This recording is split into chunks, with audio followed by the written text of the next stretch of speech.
Hi, magandang araw po. Ngayong araw na to ay magkakaroon po tayo ng Pika card reading, Pika card reading 1, 2, and 3 para sa ating second reading para po malaman natin kung ano po ang pakiramdam ng tao nyo ngayon or ang pakiramdam po na kung ano po ang pakiramdam ng person nyo sa mga oras na ito, no? Dito po ay mamimili tayo ng tatlong set of cards at titingnan po natin kung alin po dito ang tao nyo. Pumili na lang po kayo kung Pika card reading 1, 2, 3. Yan. No? Pili po kayo kung ano po ang Pika card 1, 2, 3 nyo. Okay, pili muna po tayo para sa 10. Napili po tayo ng 10 para sa inyong first person o ang unang taong ito. 1, 2, 3, 4, 5, 6, 7, 8, 9, and 10. Okay. Ito po ang card 1.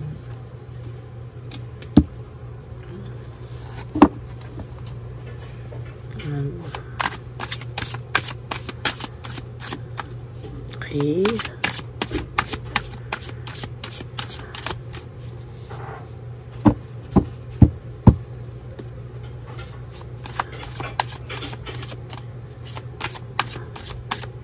Pili po tayo ng 10.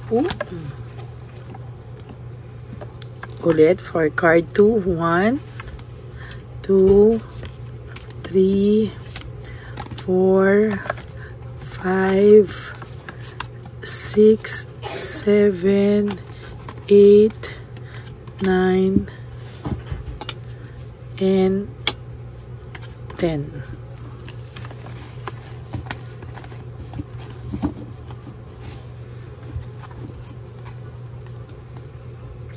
Card number 2. At pili na naman po tayo for card number 3.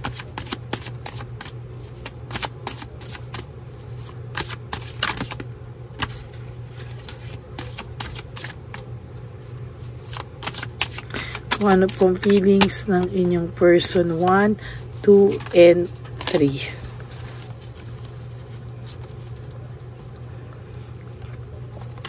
One, 2,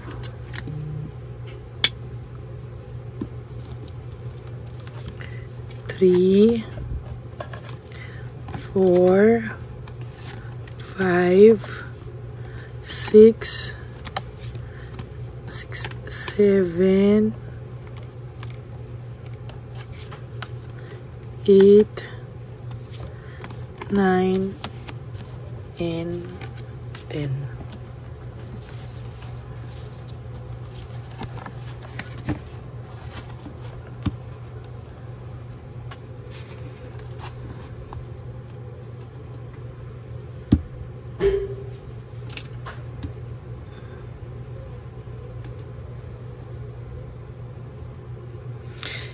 So, card 1, 2, 3. Pili po kayo kung ano pong card ang gusto nyo. O ito na lang po ang gamitin natin dito para hindi makulit tong ayan.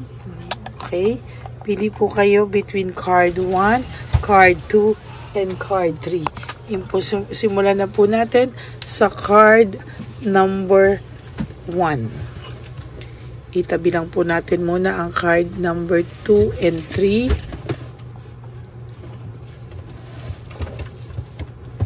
Okay. Okay. Card number 1 po. Don't put up with my bullshit. Ito po ay parang sinasabi po ng person nyo ay lahat na daw po na ay ginawa niya. Lahat na raw po ng kalokohan ay ginawa niya. Pero ikaw po ay pakiramdam niya po ay nandyan pa rin. No? Ang pakiramdam niya po so far is kahit anong kalokohan, handa mo pa rin daw siyang tanggapin.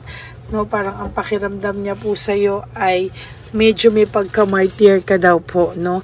Ang tao pong ito ay parang nakikita niya po na mahal mo pa rin daw siya hanggang ngayon. Pero sabi ko po sa iyo, ang dami po nitong kalokohan, ang dami po nitong etche-boreche, dahil po sa childhood trauma nitong taong to.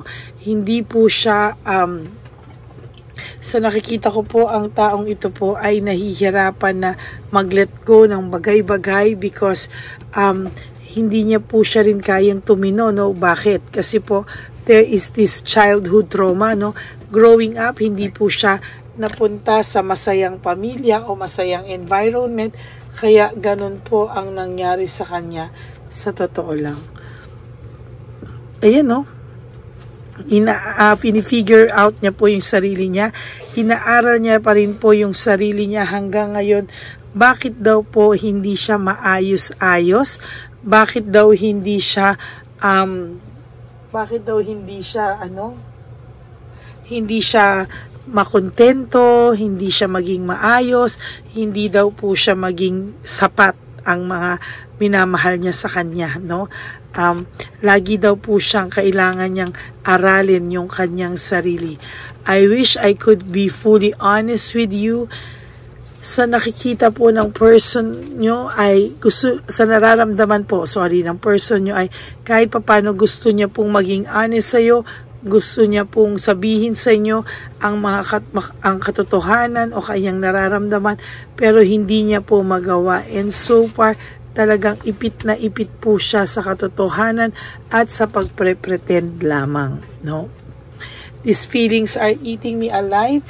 Sa totoo lang po, ang person na ito ay parang sumasabog, no? Sumasabog po siya sa kanyang mga pinagdadaanan at kahit papano gusto niya pong umayos, no? Gusto niya pong magkaroon ng peace of mind, no? Kinakain daw po siya ng pakiramdam niya na ganyan at sana daw po ay matigil na daw po yung ganyang klaseng pakiramdam kasi siya po mismo ay nahihirapan po sa kanyang sarili. To be honest with you, hindi niya po alam kung ano daw po ang kanyang nararamdaman. Mahal ka naman po ng taong to, no? Kaya nga lang po, yun nga lang po sumusobra sa lahat, no? Kaya nung kaya po nung ito ay nagkamali, nagulat ka po, hindi mo po in-expect na somehow ay kaya kanyang lokohin at kaya kanya pong saktan, no? Ang sabi niya po, wala daw ibang nakakaintindi sa kanya. No one understands me but you. Ikaw lang daw po ang nakakaintindi sa kanya. Ikaw lang daw po so far ikaw lang daw po ang nakakaintindi sa kanya at ikaw lang daw po ang matyaga sa kanya at nagmahal sa kanya ng bonggang-bongga. Pero still, hindi pa rin po makamake ng decision ang person one natin dahil gulong-gulo po ito, no? At parang sa pakiramdam niya po, lagi na lang po siyang hindi makadesisyon, magulo isip, and sa totoo lang po, hindi niya po kaya ang magdesisyon. Sa ngayon, sabi niya po lahat daw ng inisip mo about sa kanya, lahat daw ng instinct mo ay tama, no? Nagawa niya daw po, no? Gulong-gulo po ito, no? This person is, I feel, is very confused. Confused po ang taong ito at hindi niya po alam kung ano ang kanyang gagawin. Kailangan niya pong i-figure out yung sarili niya. Kailangan niya pong mag-heal from the childhood trauma at parang sinasabi niya hindi siya makagawa ng desisyon pero ikaw lang daw po ang nandyan, no? Pakiramdam niya walang ibang nakakaintindi sa kanya kung hindi ikaw. I don't know who I am anymore. Hindi na po niya alam talaga kung sino siya, saan siya magsisimula, paano daw po ang gagawin niya dahil sa ngayon po talaga ay siya po ay hirap na hirap, no? Hindi niya na po kilala yung sarili niya at hindi niya talaga kilala yung sarili niya, kaya nga sabi dito, I need to figure out myself. Kaya po ito nakapagloko, natukso, nakagawa na hindi maganda sa'yo. It is because hindi niya po alam, may figure out siya, may hinahanap siya talaga and gusto niya man maging honest sa'yo pero hindi niya po alam kung paano dahil mismong siya ay kinakain po ng kanyang feelings, no? Hindi niya po alam paano at saan magsisimula. That's it for person number 1. Punta naman po tayo ngayon sa person number 2. Ito po, no, ang ating itlog at ang ating person number 2. Ang person number 2 natin somehow ay medyo may pagka-confident, no? Kaya ayaw niya pong mag-approach ba because natatakot po ito sa rejection, ano? Kasi ang tao pong ito hindi sanay na re-reject, hindi sanay nagsusorry, hindi sanay na nagkakamali. Ang gusto niya po ay siya po ang hanapin mo at siya po ang habulin mo. Sabi niya, I am better with my mind than my heart. So kayang-kaya niya pong paikutin yung isipan niya, no, na pag sinabi niya ikaw ang may kasalanan, ikaw ang may kasalanan, parang kaya niya pong baliktarin yung mundo, yung nangyari, no, kaya niya pong baliktarin yon sa totoo lang, no, hindi po para yan, no, siya po ay sabi niya kaya niya pong baliktarin, no, kung ano man at ano man yung kanyang pinaniniwalaan o gustong paniwalain sa'yo, sisisihin at sisisihin ka niya, no? Sisisihin at sisisihin ka niya at papalabasin po niya na ikaw pa raw po ang nakasakit sa kanya at ikaw pa raw po ang may atraso sa kanya at ikaw pa rin po ang talagang may kasalanan, no? Sabi niya nga, ayan, no? I was hurt by you, they have hurt me. Sinaktan mo daw siya, sinaktan din daw siya ng pamilya mo, kayo daw ang magulo, sabi ng person na to. Ay, si person number 2, parang ano, no, kahit nananahimik ka na po, ikaw pa rin ang may kasalanan, kayo pa rin ang may kasalanan, wala po siyang kasalanan nakikita sa sarili niya, no? Parang ikaw daw ang nag-trigger sa kanya, oh, magkaroon ng kasalanan, ikaw daw ang nag-trigger sa kanya para gawin ang lahat na yan at sumusobra ka na daw talaga, no? Talagang sabi niya sumobra ka na daw talaga at hindi ka na daw niya kinakaya, kaya talagang sa totoo lang nabubwisit na raw talaga siya sa'yo, no? Kahit po namimiss ka nito o namimiss ka nito yung sex life nyo, no? Pinapanindigan niya pa rin po na siya ay matapang, ano? Kahit na sa gabi ay umiiyak po ito, kahit po sa gabi ay pilit niyang nilalabanan yung lungkot ng kanyang nararamdaman, kahit po anong gawin ng person na ito, somehow ay, ayan po, oh, nakikita niyo po, no, siya po ay malungkot pa din. Hindi ka daw po niya mapapasaya, I cannot make you happy. Sa taas po ng pride and ego nito, talagang hindi ka po niya mapapasaya, sa totoo lang. I am afraid to lose you. Yan. Takot po ang person na tong mawala ka rin naman. Pero sa ngayon, ni-let go ka po niya. I have to let you go to find myself, no? Parang inaano niya na lagi-lagi mo na lang daw siyang sinasaktan, sumusobra ka na daw, kaya daw wala na daw kayong pupuntahan, kaya siya nagyayabang siya ng ganyan, at sinasabi niya na hindi ka na raw niya babalikan dahil daw sobra raw ang ginawa mo sa kanya, etc. etc. Pero sa totoo lang, behind that, all that rude words, hurtful words, isa lang po ang totoo, no? I am afraid to lose you. Takot po siyang masaktan ka, sa totoo lang, no? Takot po ang person na itong masaktan ka, takot po ang person na to somehow na, takot po siya na mawala ka din ng tuluyan, takot din po siya na sa lahat po ng pagkakamali niya sa buhay, takot din po talaga siya, oh. Hindi rin naman po niya kakayanin, sa totoo lang, no? Hindi niya rin po kakayanin na mawala ka ng tuluyan, no? Na mayabang lang po ito at nagpapahabol. Kung mapapansin mo po, pag wala kang reaksyon, kahit awayin ka nito, pag deadma ka, gagawa po siya ng maisusumbat sa'yo, ikagagalit sa'yo, ibibintang sa'yo, kahit nananahimik ka na. Why? Because ayaw niya po, no? Ayaw niya po talagang mawala yung communication niyo. Kaya kahit sisihin ka niya na sisihin, para lang po magpapansin, para lang po merong ma-bring up na topic, gagawin niya po at gagawin niya po, sa totoo lang. no? Hindi niya rin po kasi kaya na wala kayong communication at all. Kahit pa po sabihin itong tigilan mo na ako, kung ano nang pinagkagawa mo, hindi ko na kinakaya. No. The truth is, kabaliktaran lahat yon. Mas ayaw niyang tigilan mo siya. At nasasaktan po siya kapag deadma ka po, no? Pag deadma ka po, nako, at wala kang reaction at all, talaga pong lalo po siyang nahihirapan at nagmumukhang tanga. Kaya sa lahat po ng may sitwasyon na katulad nitong person number 2, mas maganda pong deadmahin nyo lang siya lalo para hindi po siya mapakali ng tuluyan. Okay? So that is for our person number 2.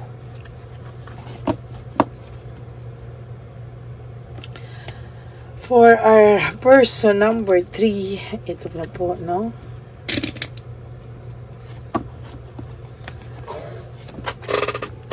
This love is crazy. Sa totoo lang po, ang taong ito po ay naguguluhan, ano? Parang nakakabaliw daw po ang pagmamahal na ito. Hindi niya po alam, hindi niya daw po ma-express ang sarili niya sa pag-ibig na ito, no? Naguguluhan po siya, sala sa init, sala sa lamig. Ayaw niya po, no, nakipaghiwalay nga po siya sa iyo kasi sabi niya, I can't express myself, I can't handle your love. Masyado daw po siyang nasakal sa iyo, nawalan ka daw po ng spark sa kanya, ng kilig factor, nawala daw lahat yan sa inyo, no? Gusto na daw niyang umalis sa iyo, gusto na daw niyang iwanan ka ng tuluyan, pero bakit daw ganon? Kung kailan ka daw nawala, hindi niya daw maintindihan, no? Hindi niya maintindihan kung bakit naman ganito pa rin ang pakiramdam niya. Why do I feel this way? Sa totoo lang po, umalis na siya. Akala niya po magiging masaya na siya. Pero bakit daw ngayon hindi niya maintindihan? Bakit naman ang pakiramdam niya ngayon ay lungkot na lungkot na lungkot? No? Nalulungkot po siya. Hindi niya po masabi sa iyo, no? Hindi niya po masabi sa iyo na sa totoo lang po, hindi niya po masabi sa iyo na bakit daw po ganyan ang nangyayari sa buhay niya. Na bakit po ang pakiramdam niya po ay, ayan no. Ayan no. Hindi niya po maintindihan bakit daw po ganyan ang pakiramdam niya sa iyo. At kung kailan naman daw po nawala ka, tsaka naman daw po siya nakakaramdam ng matinding, ayan o, lungkot.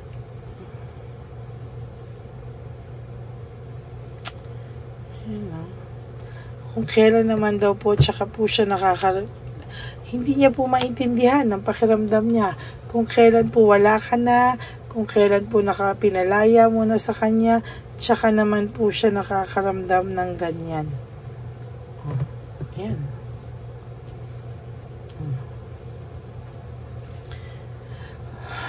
Life without you is hopeless, dark, and depressing. I miss your light. Namimiss ka rin po ng taong ito. Sa totoo lang, talagang miss na miss ka niya at yung pagka-miss niya sa iyo is overwhelming. Hindi niya po kayang i-handle. Hindi niya po kayang hawakan. Hindi niya kayang balansihin. Parang sobrang miss na miss ka po ng taong ito. And this person is also nasa mess ang buhay niya ngayon. Gulong-gulo. My life is a mess right now. Patapon po ang buhay nito sa ngayon. Sala sa init, sala sa lamig. Hindi po niya alam kung ano po ba ang gusto niya sa buhay niya. Ito pong taong to ay confused at hirap na hirap pa po sa totoo lang, no? So that's it for your person number 3, and I hope na naka-resonate po kayo. Pili lang po kayo sa card 1, 2, 3, person number 1, person number 2, and person number 3. Maraming salamat po sa inyo. For those of you po who would like to have a private reading with me, you can message me po at Lady Lee Elena. That's L-A-D-Y-L-Y Elena. Nasa dulo po yan ng ating video. Chan nyo lang po ako makakontak. That's my only official and legit FB account. Maraming salamat po.